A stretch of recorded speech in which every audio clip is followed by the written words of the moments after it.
Hi guys, welcome back to our channel BPO Coder.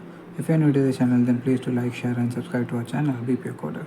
Today in this video we are going to see how to paste the Excel data to the Outlook email. So as you can see, this is my entire